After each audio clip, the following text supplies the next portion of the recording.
3 years ago, if you understood what Nvidia was doing for artificial intelligence before the rest of the world caught on, you would have had one of the best setups ever seen by the market.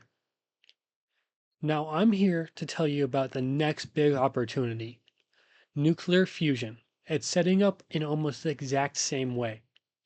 It's right now, it's not going to be in 10 years, and you don't want to wait until it's obvious. Right now, before people are catching on, there are three companies. They're building the technology that could completely rewrite the global energy market. One of them could be publicly traded in a matter of months. One of them has binding contracts with Microsoft and is also backed by the CEO of OpenAI with his largest personal investment ever. And the other has raised nearly $3 billion between Google, Nvidia, and Bill Gates. But why is this the next big thing?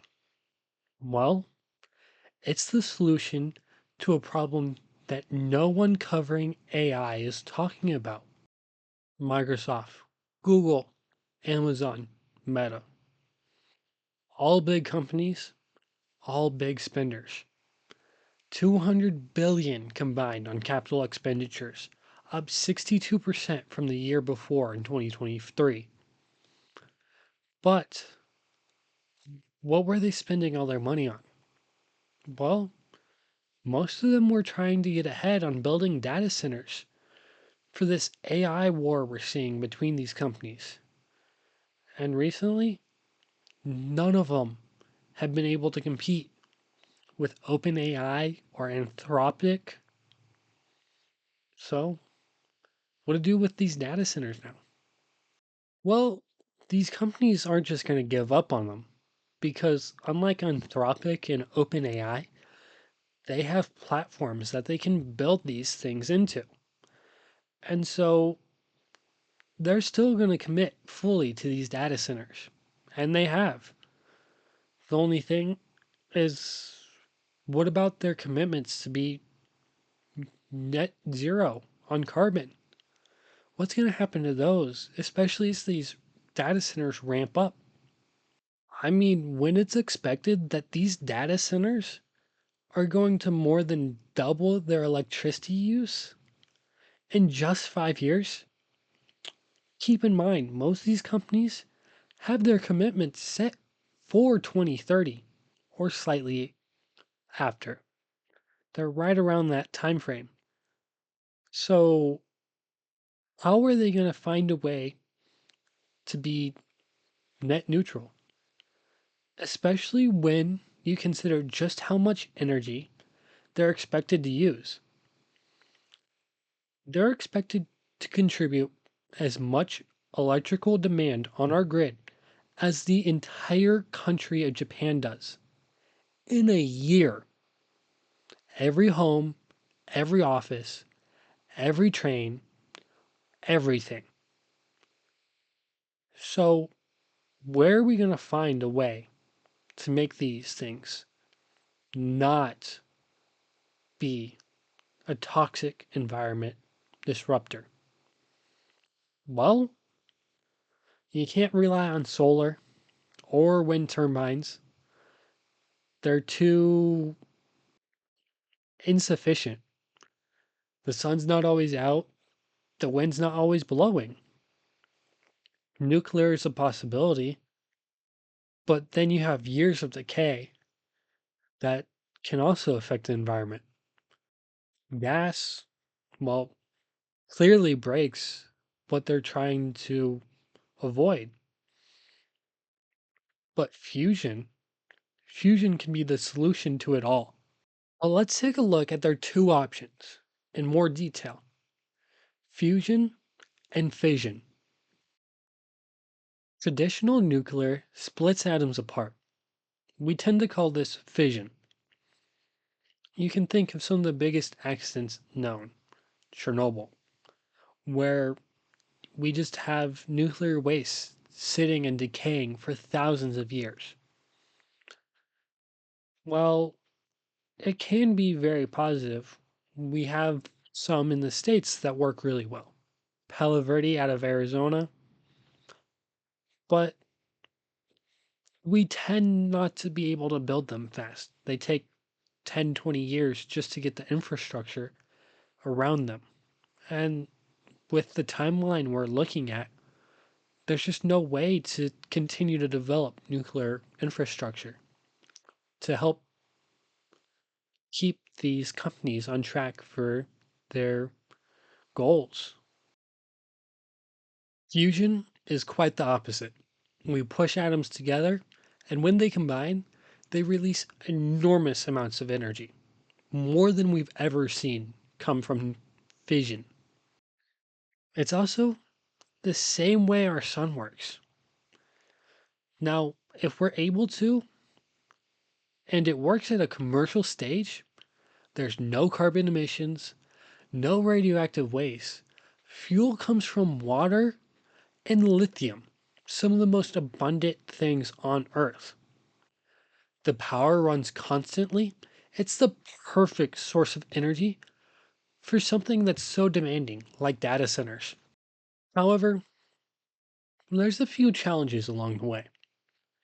I mean, we have to heat hydrogen to over 100 million degrees Celsius, or 10 times hotter than the core of the sun.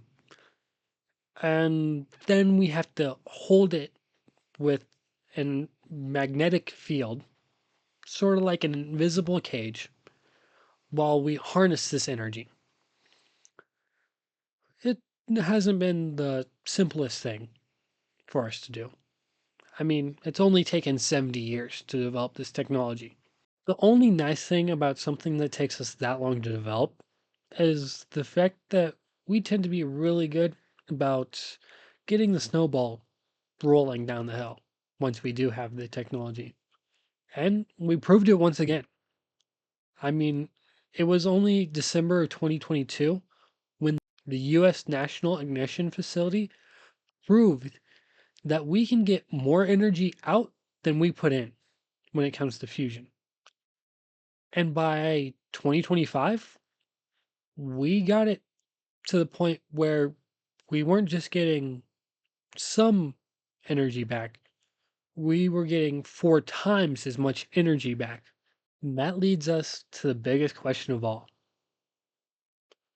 who's going to turn it into a business? And who's going to do it in a way that no one else can? The first company we're going to talk about is Helion Energy. The first thing you need to know about this company is Sam Altman, the CEO of OpenAI, put in $375 million of his own money. So much so that when his company started negotiating possible deals, it's not been confirmed, but he stepped off the board just so that if his company truly is doing a deal with them, there's no conflict of interest. And that might be one of the biggest things. What makes Helion Energy different from the rest of them? Well, every other fusion concept just takes fusion, heats up water, boils it, spins a turbine. Same concept we've been using for years with coal and gas.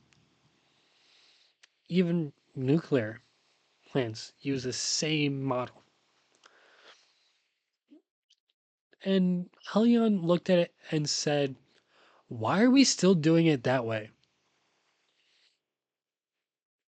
Their reactor converts fusion energy directly into electricity. No steam, no turbine. Electricity straight from fusion. It took 7 generations of prototypes, more than any other private company, but they did it. There's another thing this company does better than others. They have multiple deals lined up with companies, not just one, and not just raising money. They have a deal with Microsoft for 50 megawatts by 2028. And they have a separate deal with Nucor, a steel company, for 500 megawatts targeting 2030. The great thing is their machine, Polaris, the latest prototype in February of this year, was the first privately funded machine to run on deuterium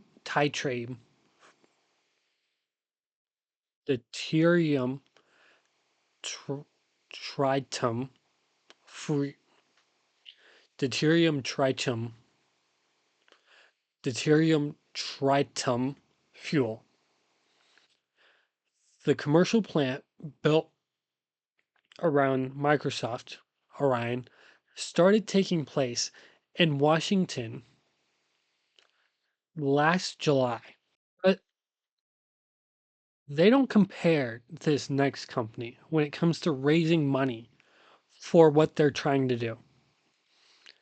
Commonwealth Fusion Systems has raised over $2 billion, nearly $3 billion. And they've done it from some of the biggest companies out there, such as Google and Nvidia. Their competitor, Helion, might be seen as aggressive disruptor since they want to change how things are done and really change the way people see the market and go forward. Well, Commonwealth has its own way.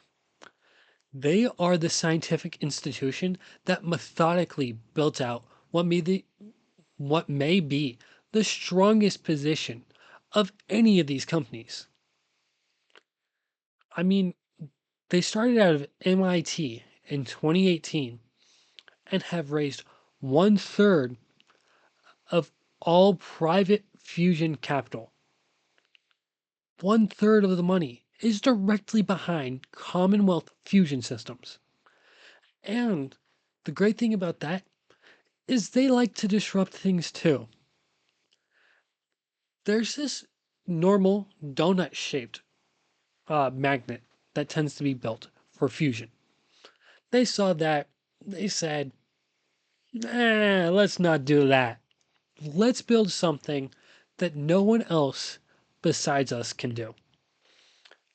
And they developed a completely new magnet with MIT that uses high temperature superconducting tape to produce a magnetic field twice as strong as anything used before.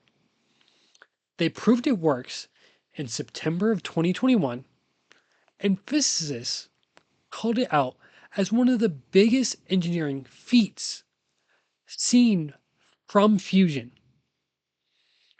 So they may not be the disruptor, but they really know how to tell a story. The only thing is this company can't compete with Helion's timeline, but it helps when you're on different sides of the country. East Coast versus West Coast. Who's going to do it better? We have yet to see, and we probably won't for quite a bit. The thing is, Commonwealth Fusion Systems isn't expected to get their first plasma with their magnet until 2027. However, they don't exactly have a timeline for that, just 2027. Whereas we know Helion should be producing energy for Microsoft by 2028. The other thing is they've never hit net positive energy with their magnet. So they do have a little bit of catching up to do. But with the funds they have behind them and the names they have behind them, it wouldn't be surprising to see them hit it quite quickly once they get their new building up in place. But let us talk about the company that might be going public as soon as this summer. General Fusion. Helion is private with no IPO date in sight. Commonwealth Fusion Systems is private with no IPO date in sight. So if you really want exposure to fusion, you have to look at general fusion. And while they are going public, it's through a proposed merger with a SPAC rather than the company itself filing and going public, which seems a little interesting. Um, they plan to close this summer. I guess the company they're merging with currently trades under SVAC, and they're supposed to switch to GFUZ when the merger is complete. That'll be something to keep an eye out on. But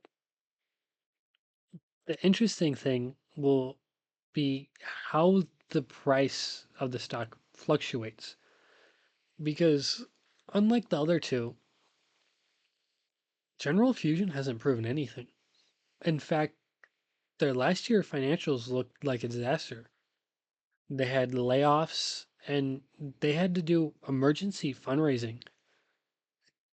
And they don't have any contracts with anyone for power purchase agreements. No one's backing them. So, is it really worth it?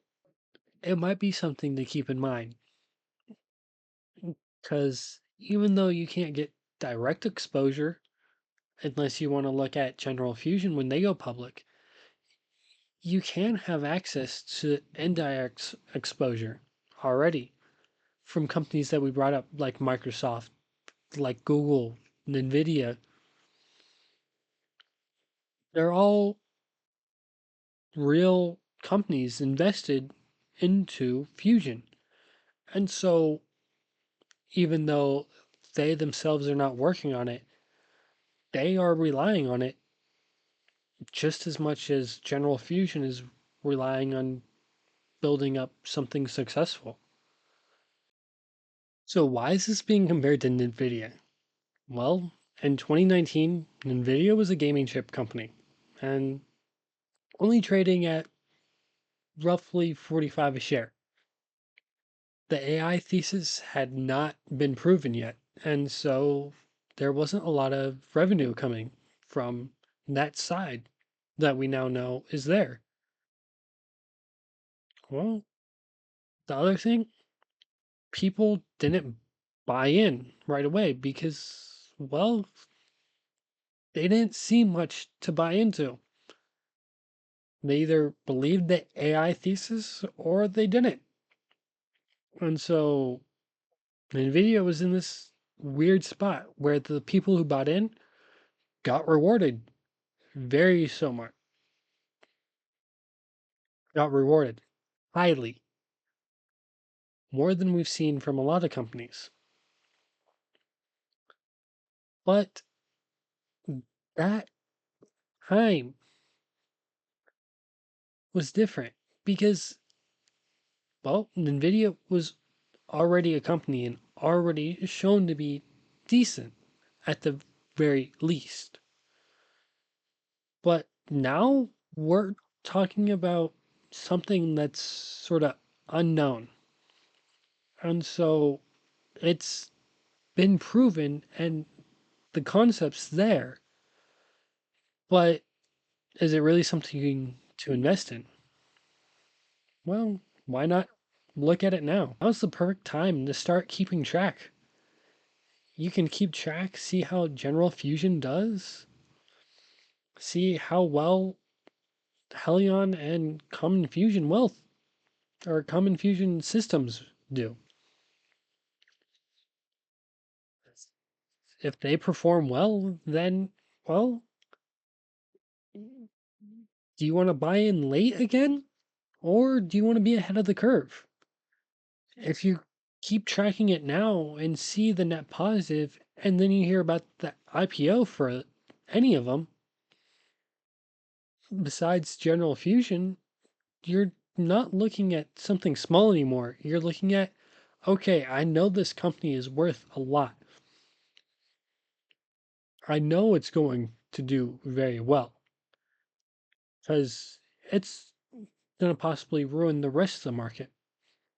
And we may be 10 years from it truly taking over and being one of the main sources of energy for everywhere. But it still gives us the idea, and the risk doesn't seem super high because these companies have already proven that certain things happen. Like Polaris for Helion has proven net energy. It's there. It's just, can they get it further? Mm. Like Polaris for Helion, it's been proven that it works and that the system is viable. It's something completely different. The only thing is, can they make it a net positive? So much so that it completely disrupts the market? Maybe not. But what about the company? But what about Commonwealth Fusion Systems? Well, they haven't proven net positive energy either, but they're also looking to disrupt the market, and they already have a huge backing. So,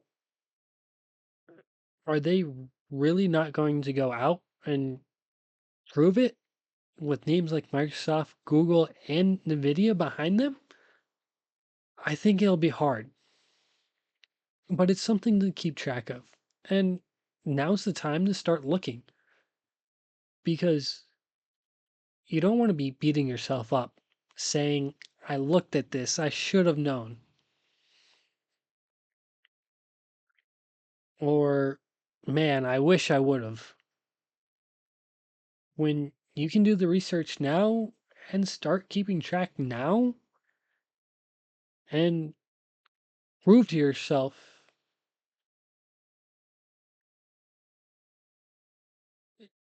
and prove that it's worth it. If you start looking now, you might run into the gold mine, you know? You might be one of the earliest investors. And so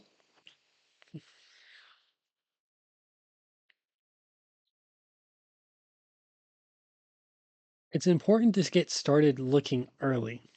That way, you can know if it's something for you. If you don't want to take the risk, then don't take the risk. But for me, personally, I'm looking at this and seeing, well, when is Helion and Commonwealth Fusion going to go public? Because once they start bringing in the money, I don't know. I feel like they're going to be one of the biggest companies in the energy sector. And I'd like to start looking. None of these companies have crossed the finish line yet, but the direction of travel is clearer than it has ever been. The money is serious, the science is the science is advancing, the customers are real, and the problem they are trying to solve is not going away. It is getting more urgent every year. Are you in? Let me know down below. And as always, subscribe and like if you enjoyed the video.